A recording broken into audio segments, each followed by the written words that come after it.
महा cartoon TV. डायन चली देने बच्चों की गली।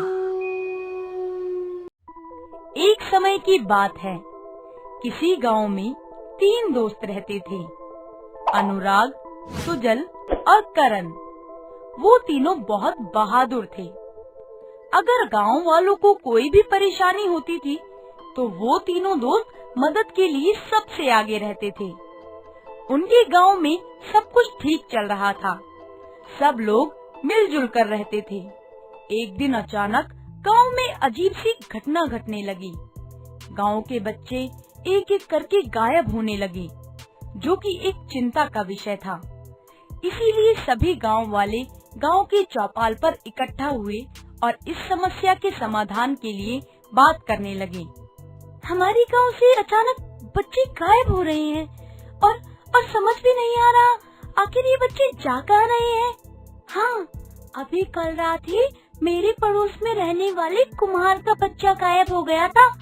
वो बेचारा तो अभी भी अपने बच्चे को इधर उधर ढूंढ रहा है। हैरानी की बात तो ये है कि बच्चे रात को ही गायब हो रहे हैं। हमें कुछ न कुछ तो करना ही पड़ेगा। अगर ऐसे ही चलता रहा तो गांव में कोई भी बच्चा नहीं बचेगा। क्यों ना हम रात में पहरा दें, इससे बच्चों की सुरक्षा भी हो जाएगी, साथ ही हमें ये भी पता चल जाएगा कि ये बच्चे आखिर जाते कहाँ हैं। करण की बात सभी गांव वालों को ठीक लगी और इस तरह से कभी अनुराग, कभी सुजल तो कभी करण तीनों गांव में पहरा देने लगे और इस दौरान बच्चों का गायब होना बंद हो गया। एक दिन सरपंच ने सभी गांव वालों को बुलाया और कहा, जब से हमने अपने गांव में पहरेदारी करना शुरू किया है, तब से गांव के बच्चे कहीं नहीं जा रहे। लेकिन ऐसा कब तक चलेगा? कब तक हमारे गांव के आदमी रखवाली करते रहेंगे? हमने इस समस्या को जड़ से निकाल कर फेंकना होगा। सरपंच की बात सुनकर अनुराग को एक योजना सूझी और वो कहने लगा, सरपंच जी, अब हम पहरा नहीं देंगे, क्योंकि इतने दिनों से हम लोग गांव में पहरा दे रहे हैं और कोई बच्चा कहीं नहीं जा रहा। तभी करण बोला, हाँ, हम पहरा नहीं देंगे, बल्कि अपने अपने घरों की छत पर जाकर और छुप कर देखेंगे कि बच्चे कहाँ गायब हो जाते हैं। उसी दिन करण, अनुराग और सुजल तीनों अपने अपने घरों की छत पर जाकर रात होने का इंतजार करने लगे। जैसे ही रात हुई, सुजल ने देखा एक बच्चा सुजल के सामने वाले घर से निकलकर जा रहा था। सुजल उसे देखकर बड़ा ही हैरान हुआ। उसने तुरंत मशाल जलाकर अनुराग और करण को इशारा कर दिया। वो दोनों जल्दी से सुजल के घर की तरफ आ गए, लेकिन सुजल उनसे थोड़ा दूर निकल गया था, क्योंकि वो उस बच्चे का पीछा कर रहा था। सुजल ने बच्चे को ध्यान से देखा तो उसे कुछ अजीब सा लगा। अरे, इस बच्चे की आंखें बंद क्यों हैं? और ये धीरे धीरे क्या बोल रहा है? मैं आ रहा हूँ, मैं आ रहा हूँ, मेरा इंतजार करना। सुजल बच्चे के पीछे चल रहा था और सुजल के पीछे अनुराग और करण। तभी वो बच्चा घने जंगलों की तरफ जाने लगा। उस घने काले जंगल में लोग दिन में जाने से डरते थे और वो बच्चा आंखें बंद किए रात में जा रहा था। ये देखकर तीनों हैरान हो गए, लेकिन वहाँ अचानक जोरों से आंधी चलने लगी। पेड़ों के पत्ते जोर से हिलने लगे और वो बच्चा वहाँ से गायब हो गया। जब आंधी रुकी तो सुजल बोला, है? ये बच्चा कहाँ गायब हो गया? वो तो जंगल की तरफ गया था ना? हमें जाकर देखना चाहिए, वो बच्चा ज्यादा दूर नहीं गया होगा। वो तीनों जंगल के अंदर जाने ही वाले थे, तभी वहाँ सरपंच के साथ मेघा और सोनम भी हाथ में मशाले लेकर आ गयी। उन्हें देखकर करण बोला, तुम लोग यहाँ क्या कर रहे हो? तुम्हें कैसे पता चला हम तीनों यहाँ पर हैं? जब तुम और अनुराग सुजल के घर की तरफ जा रहे थे तो मैंने तुम्हें देख लिया था, इसीलिए मैंने जाकर सरपंच जी और मेघा को बता दिया और हम तीनों यहाँ आ गए। हम तुम्हारे लिए मशाले भी लाए हैं, ये लो, इनको जला लो। तुमने ठीक किया, वो बच्चा अभी जंगल के अंदर गया है, हमें देर नहीं करनी चाहिए। वो बच्चा अभी पास ही होगा। इसके बाद वो सभी जंगल के अंदर चले गए। थोड़ा दूर जाने के बाद उन्होंने देखा कई जानवर वहाँ मरे पड़े हैं और उन्हें देखकर ऐसा लग रहा था कि जैसे किसी ने उन्हें नोच कर खाया हो। ये सब देखकर अनुराग कहने लगा, यहाँ जरूर कोई ना कोई गड़बड़ है जो हमें नहीं पता। वो बच्चा किसी बड़ी मुसीबत में न फंस जाए। हमें जल्दी ही उसे ढूंढना होगा। अनुराग की बात सुनकर सभी उस बच्चे को ढूंढने लगे। अब वो सभी जंगल के बिल्कुल बीचों बीच पहुंच गए थे और बहुत थक भी चुके थे। वो एक जगह रुके। तभी मेघा बोली, रुको, मुझे किसी की आवाज सुनाई दे रही है। आवाज? कैसी आवाज? ऐसा लग रहा है जैसे कोई मंत्र पढ़ रहा है। तुम भी जरा ध्यान से सुनो। मेघा के ऐसा कहते ही वो सब चुप हो गए और आवाज सुनने लगे। तभी उन सभी को वहाँ पर मंत्र पढ़ने की आवाज सुनाई दी।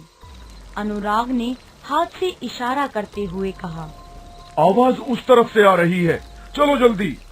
सभी आवाज की तरफ बढ़े तो उन्होंने जो देखा उसे देखकर उन सबके होश उड़ गए। वहाँ पर एक जगह आग जल रही थी।